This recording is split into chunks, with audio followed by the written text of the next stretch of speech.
মাত্র 17 বছর বয়স, কিন্তু লামিন ইয়ামাল যেন লিওনেল মেসির উত্তরসূরি হতে চলেছেন। বার্সেলোনার এই বিস্ময় বালক শুধু মাঠেই নয়, অন্যান্য এক দৃষ্টান্ত স্থাপন করেছেন, রোজা রেখেও দুর্দান্ত পারফরমেন্স দেখিয়ে।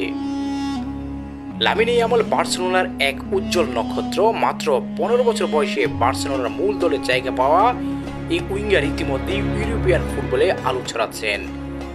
এবার জাতীয় দলের জার্সিতেও গড়তে যাচ্ছেন নতুন এক ইতিহাস।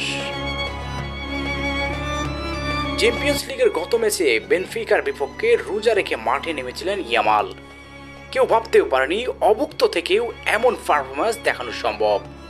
প্রথম গোলে দুর্দান্ত এক অ্যাসিস্ট, দ্বিতীয় গোলে নিজে বল জালে জড়ান। ইফতারের সময় মাঠের মাঝে দ্রুত পানি পান করে খেলা চালিয়ে যান। অনেকে ভাবতে পারেন এত উচ্চ পর্যায়ের ফুটবলে না খেয়ে কিভাবে সম্ভব, কিন্তু ইয়ামাল নিজেই জানালেন তার বিশেষ কৌশল। এক সাক্ষাৎকারে তিনি বলেন, আমি ফজরের সময় ইলেকট্রোলাইট পান করি যাতে সারাদিন শরীরে পানির ঘাটতি না হয়। ইফতারের সময় চিনি এড়িয়ে প্রচুর পানি পান করি। মনে হয় না যে ক্ষুধার্ত, কারণ আমি মানসিকভাবে প্রস্তুত থাকি। এই শৃঙ্খলাবদ্ধ জীবনই তাকে অনন্য করে তুলেছে। এবার উইফা নেশনস লিগের কোয়ার্টার ফাইনালে নেদারল্যান্ডসের মুখোমুখি হবে স্পেন।